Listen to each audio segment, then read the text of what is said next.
Hello. So, welcome to Angie's Breakfast and Burger Shack, the YouTube.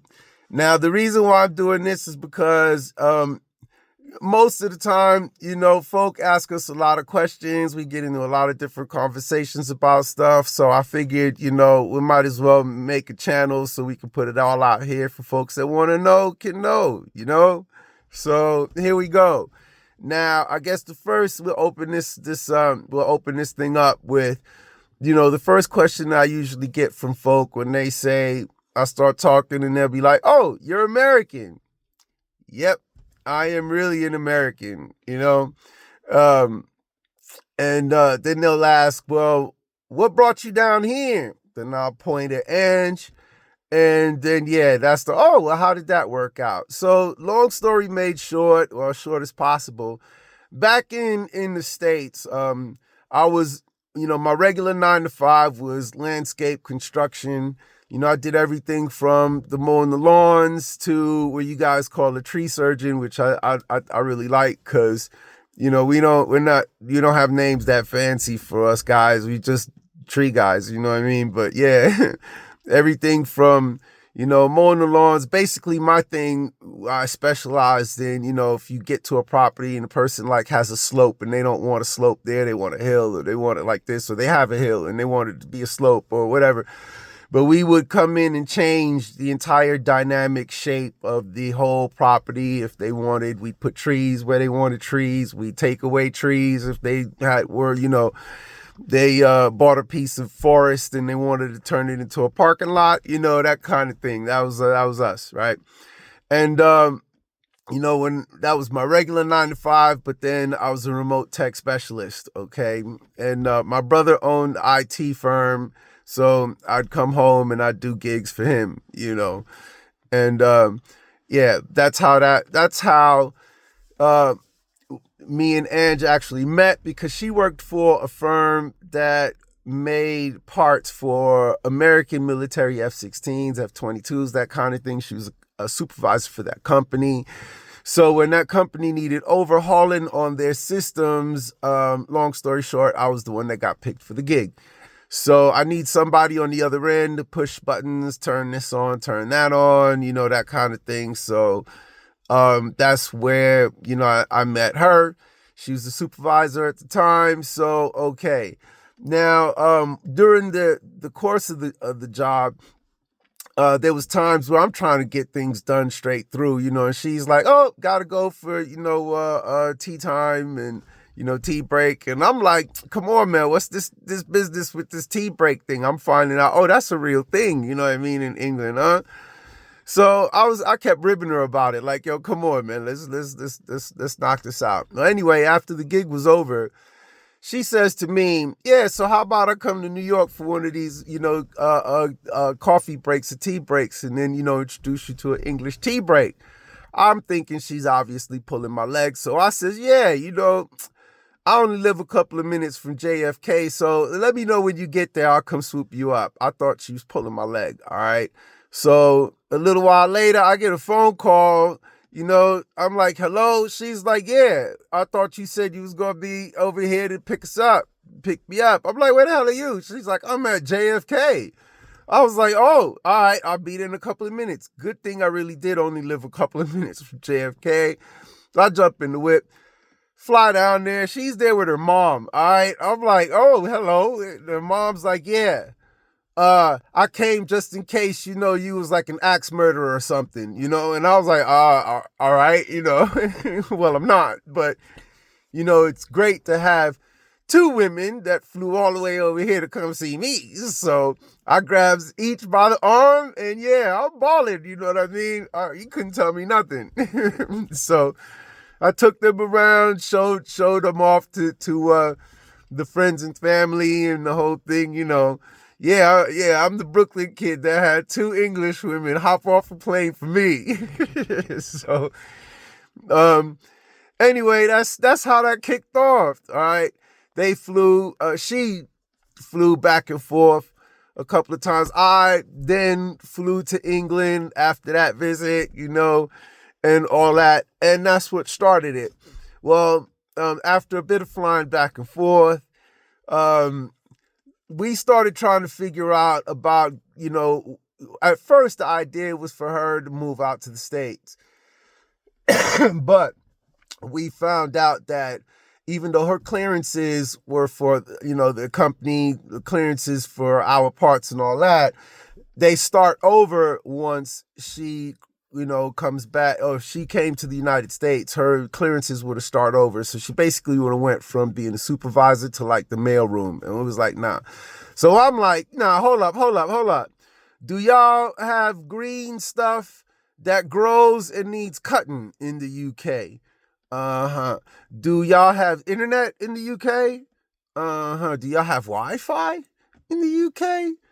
Uh-huh. So I guess I could do what I do in the UK just as easily as I do it back here. So it was easier for me to come out this way than for her to go out that way. So here I come. That's what brought me out this way. Back then, she used to live in Kingston upon Thames, which I thought was great, because for me, coming from New York, I expected a culture shock, but it was almost like being in New York, except for the people, spoke different. For some reason, everybody kept accusing me of having the accent, and, the little ways about things, but, the pace, the city, the whole thing, it was almost like being in the city. So, I found it a pretty smooth transition. I was loving the markets, because the flights, the price for flights was insane. Especially I was doing them twice a month and that kind of thing, right? And sometimes I had to go, I could only book a ticket, a couple of days before I had to get on the flight, that kind of thing. Y'all know how pricey plane tickets get, when you get them like as soon as you gotta go type thing, right? But here's the deal, so the missus, she was like, yo, you need to get a whole bunch of I Love New York t-shirts and I Love New York. I thought she was crazy. I was like, what? Why would I want to do that? She was like, look, just get them. So I would go to New York, go to Canal Street, where the guys would sell absolutely everything that you could see under the sun, everything, and it's all good and cheap and all that. 99.999% of it is bootleg, but that's why it's cheap. So anyway, so I'd get a bunch of I Love New York t-shirts and belts and all that, bring them back. I'd buy like a couple hundred for like, $30, $40, right? Come back and sell them, but like 10 pound a pop. I was like, whoa, okay, this is why she said that. Maybe she ain't crazy. All right. So, and then from over here, I would buy stuff that here was dirt cheap, but back home costed a mint. Like, graphics cards for computers, a lot of computer equipment. Also stuff like Dremel tools, here I was buying kits from like Maplin's for like 20 quid and going back home and selling it for like $200. You know what I mean? Yeah, stuff like that. I get BlackBerry phones here for like 20, 30 quid. You know what I mean? Go back home and sell it for like $300. You know what I mean? So I go home with cases full of stuff both ways. You know what I mean? Selling a bunch of this, that over there, loading up the suitcase, bringing it back here. And that paid for, my flights, back and forth, and a few other things. But when it came time, because I'm a security, I'm when people be like, I'm OCD, I'm this, that, and the other. Me, you give me all them letters when it comes to security, all right? I'm bugged when it comes to security.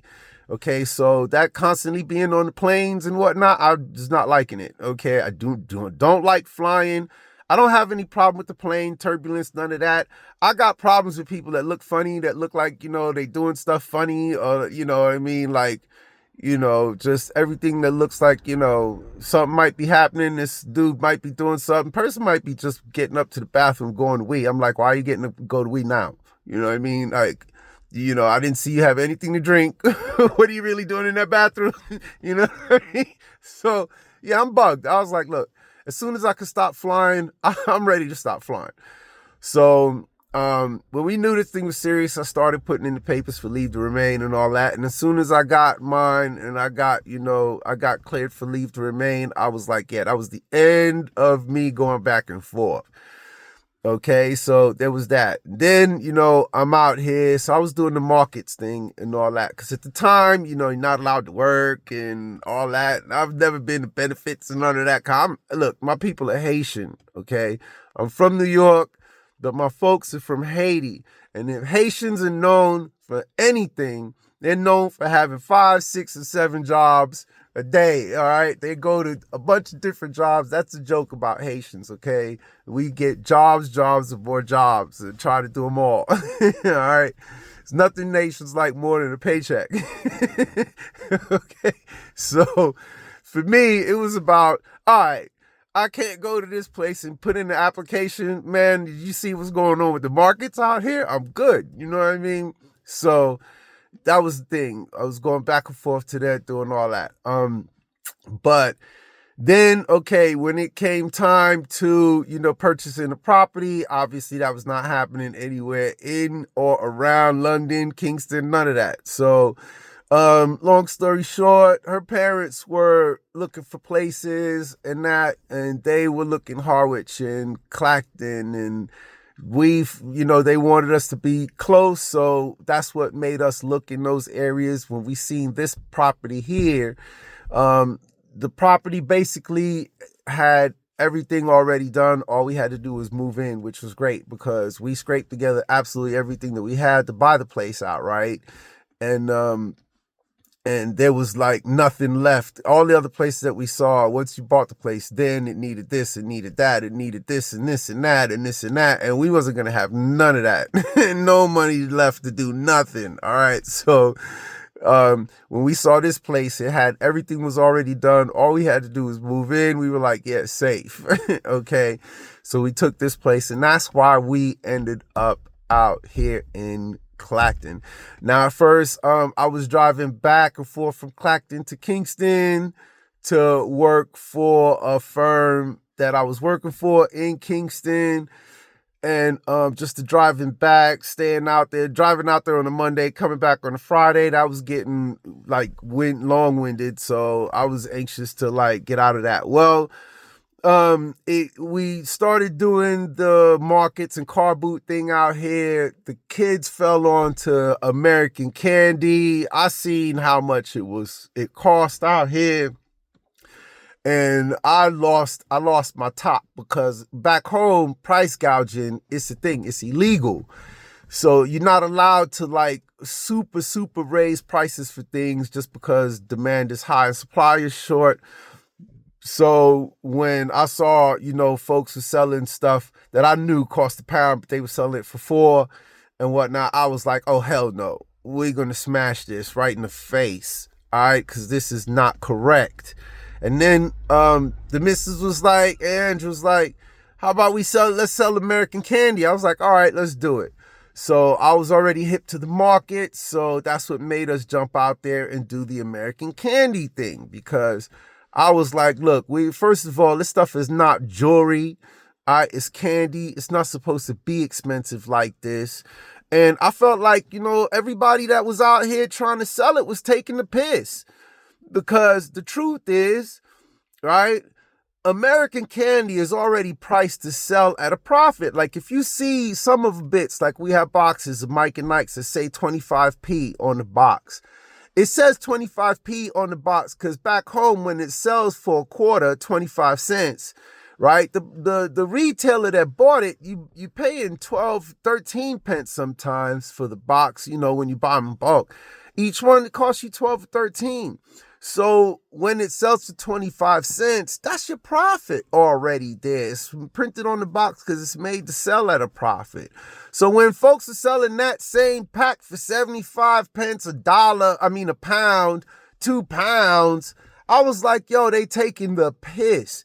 Because the truth is, it says 25 cents on the box, but if I sell it at 25 pence, I'm making way more profit on that thing than it was originally meant to anyway. So I could sell it. And folks out here, they had no issues with seeing 25 on the box, 25 with the little C, but giving me 25 pence. Like, oh yeah, people love that. So, a stick, a Snickers bar that says 75 cents, when they selling it for a pound 50, £2, that's taking the piss. Because if you paid 75 British pence for it, it makes more profit than it was meant to already, which pays for the shipping, pays for everything else. So all the extra was just people taking the mickey. All right, so that's why we jumped in it as hard as we did, and it went as crazy as we did. It got to the point where we were shipping 75 kilograms every 10 days, and that was like the sweet spot. But the problem was that when we needed to expanding to go into, we had to expand 75 kilos at a time because that was the shipping sweet spot. And we had 75 kilograms every 10 days worth of clientele, but we didn't have 150 kilograms every 10 days worth of clientele. So that's what we were struggling to figure out. All right, how do we expand this? Now, that's when the burger van thing fell on us. And my buddy then starts to drop the burger van. He comes to us and he's like, hey, look, here's the burger van here, this, that, da, da, da, da. And if you can make it happen, make something happen with it, cool. We'll chop it up. If not, we'll discuss it, when I get back. He jumps on a plane and goes to Spain. So I'm like, I looked at Angie and I says, because she always wanted to do a calf in Kingston. I looked at Angie and I said, do you want to try this? And she said, yeah, I'll give it a go. And I was like, all right, but listen, I know nothing about all of this, all right? The bacon sausage and, bacon sausage egg thing and whatnot. So I'm going to be your laborer. You got to tell me what to do, all right? She was like, I got this, all right? Hence, Angie's Breakfast and Burger Shack, okay? Because it was because of her that I didn't immediately take the keys from my boy, go polish up the thing, and, stick it on the side of the road with a for sale sign on it, all right? Or put it on eBay, okay? And the shape of that thing, when we got it, it wasn't going to make it far, all right? Don't get me talking about what happened when it actually sold and whoever tried to drive off with it. That's a whole other episode. But anyway, so she's the reason why we actually jumped in it and then started the whole thing, was because of her. That's why the place got her name. All right. But that was the origin. Okay. So, we get there. We're like, all right, we opened up the thing. We looked in. And as we opened it up, people started flooding us, coming to us. Hey, are you new? Are you guys new? We were like, whoa, yeah. But, we're just here cleaning the thing and taking a look. And all of the original customers that used to go to the burger van before, when the guy who originally had it, a lovely old man named Paul, they used to call him Milky. And when he had it, he had a ton of customers. And they all saw people at the van. So they were like, ooh, and they all rolled up on us. And basically it was them that told us, what they used to get, how they used to get it, how he used to make it for them. And that's how we figured out, the original menu. That's how we got started, was by these people coming and telling us what got fried, how it got fried, what fat got cut off the bacon. And it was them that told us that. And, that's how we figured out, oh, okay, yep. And yeah, we got started with that. All right. But after a while, when we figured out, took a couple of weeks, and we was like, because we were seeing a ton of folk every day, regulars every single day. But the numbers just, first of all, the profit on bacon, eggs, and sausage by itself, again, with us not trying to raise the numbers and all that, but the numbers were just not really enough to cover the amount of time it took to make what needed to be made, to pay for the gas and, everything else that needed, it was not cutting the mustard. Hence why I said, you know what? I won barbecue competitions back home. In Brooklyn, we have a thing where the drums are out in the road, and they're smoking like a fish, I should say smoking like a chimney because fish don't smoke. But anyway, you know what I mean. But they chuffing away heavy.